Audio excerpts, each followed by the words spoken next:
Welcome everybody to An Evening with Carl Barât. How are you, sir? I'm very well, thank you. Good to see you. Welcome to XFM. How are you? How's the mood in the? Well, I say not in your band. How's your mood? And well, yeah, you have got a band with you today. I think everyone's pretty happy. Yeah. Yeah, everyone got a nice little lunch break. Yeah, it's all good. We're going to do some introductions actually, who you're actually playing with today in a minute. But let's get going. Let's play a song. You can do the brand new single. Yeah, let's do that. Let's do Run with the Boys live.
And I love her name. She's a different girl, so it's just such a shame. I've made up my mind, I'm slipping away. I've got this new girl down in Haringey. I'll go and live or stay and die. So I guess it's goodbye. Run with the boys night after night, how do I can still not right in the morning.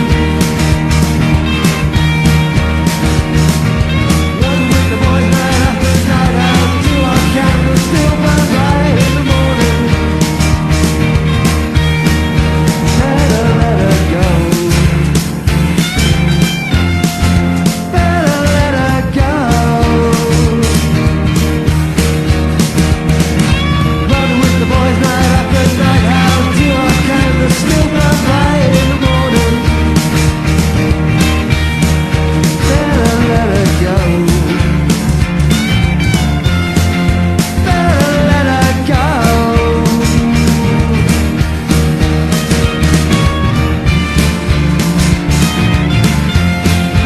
Better let her go.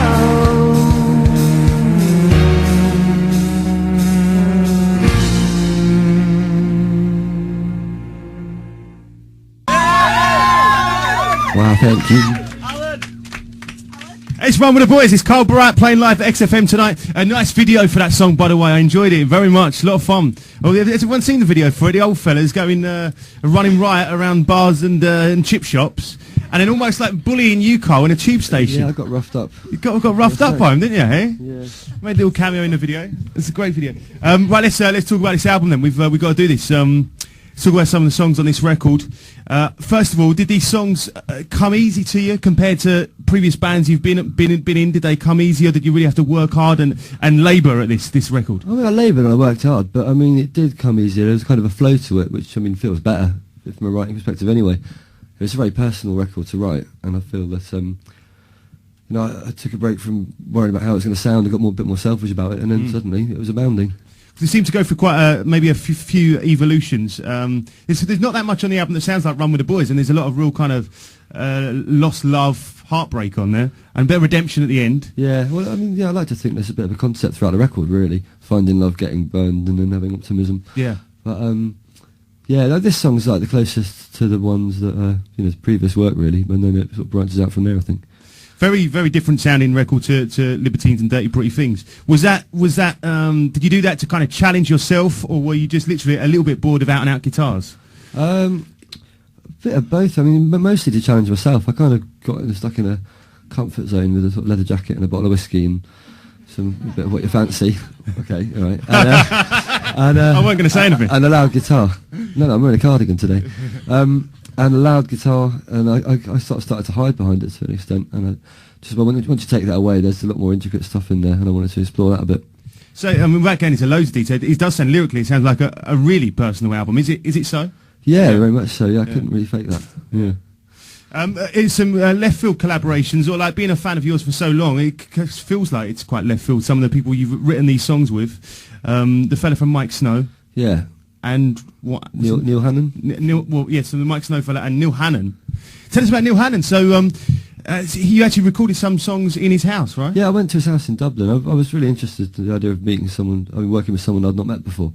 So to go to Dublin, he picked me up from the airport in his little car, took me to his rather sizable house. And then as soon as I got there, I thought, right, well, pint? No, I don't have a pint. And then I got stuck in his... so we went to bed early, and then he put me in this room, and I was going to the toilet, the door handle come off. And, I had to, and then I was really worried. I really needed to get out of the room, so I had to find a coat hanger. So I prised it around, try and open the door, and I just scratched the paint off. And he came in going, "What's wrong? What's wrong?" And but then the next day, he was quite a taskmaster. He was like, right, you go in the basement and you write words to this tune. And then he was tinkering on the piano, and then I get a couple of lines. Got a couple of lines, Neil. I think you'll like them. Pint? Nah, no pint. But yeah, I know it was a great experience. I was going to go back again, but there was a volcano, so that was right. So it was around that time, was it? Yeah, that's when I was going to go back. So he literally put you up. It was like a little bed and breakfast. Yeah, no, it's great. It was really welcoming. We do this. We do a little thing on these evening with specials. It's kind of like a pass it on thing, right? The last band who did this, it's a few days ago we recorded it. It was an evening with the Charlatans. Oh yeah. It was a good one. Tim was in good form. Yeah, I saw him that day. Yeah. Well, I think you saw him after because his question to you. So we asked him. We've got a question from Carl. He said, "When the hell?" Yeah, of course, you always got this. So I think you might put that right now. Well, pot kettle. What can I say? But I think this one. I don't know if this one will be tough for you. But so you've got to ask a question to the band who are going to be doing what you're doing next.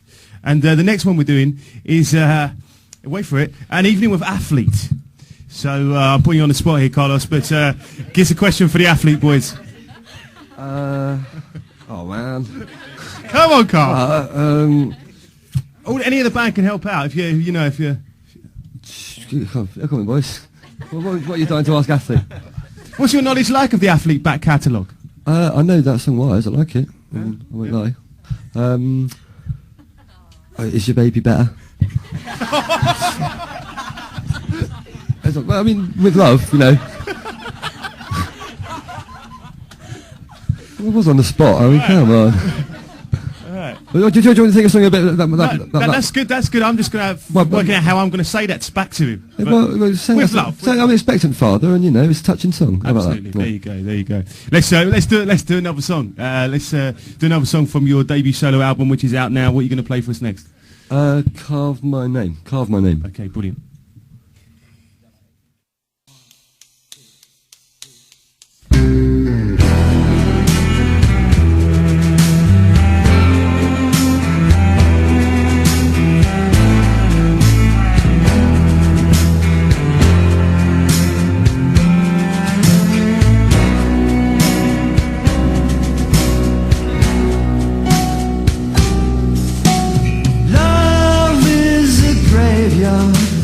Nostalgia and trouble, wickedness and trouble. Forgive me, love, and I've carved my name on the livers of my lovers, the hearts of all my brothers. Forgive me, love.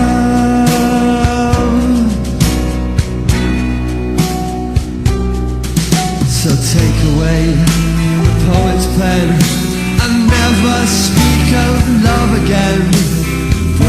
hands that made a pair, and never will you need to care anyway.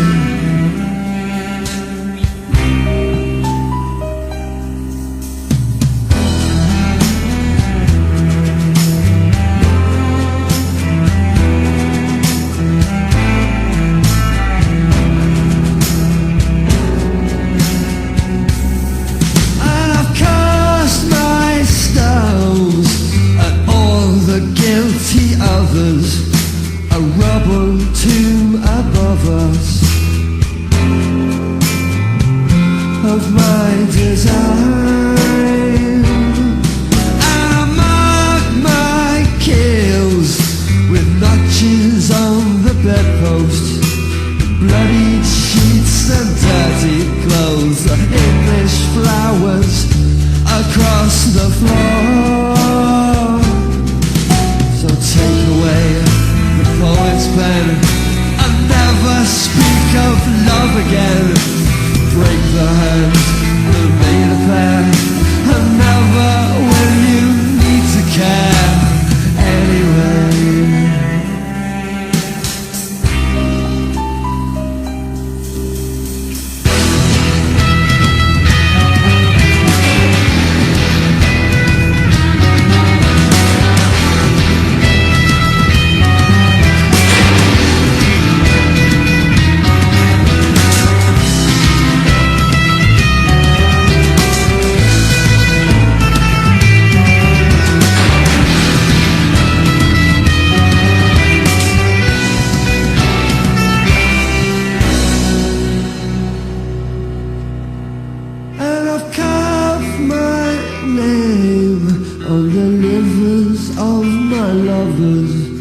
The hearts of all my brothers. Forgive me, love. So take away the poet's pen and never speak of love again. Break the hands that made a pair, and never will I need to care anyway.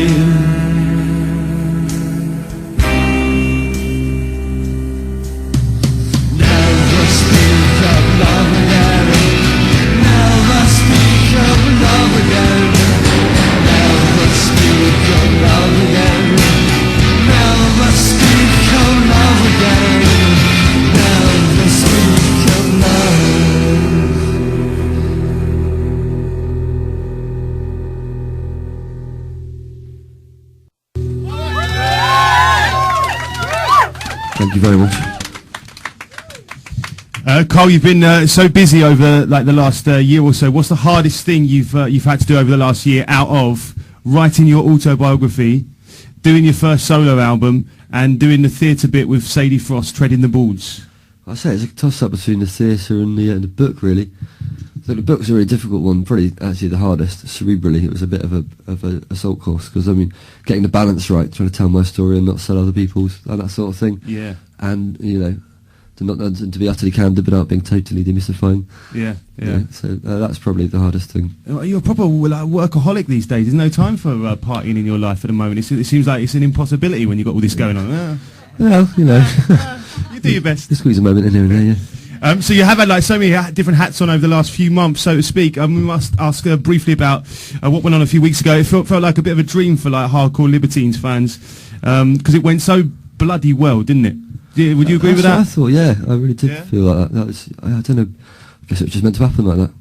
I think I went to the forum in the Reading gig. I think the one thing that it wasn't a worry, but would it feel nostalgic? Would it feel just like a reunion? And that's one thing it didn't feel like. I think it felt as relevant and as exciting as it's ever done. It didn't feel like we'd missed a beat, really. So, I mean, it didn't feel like a day had passed since the last time we were together.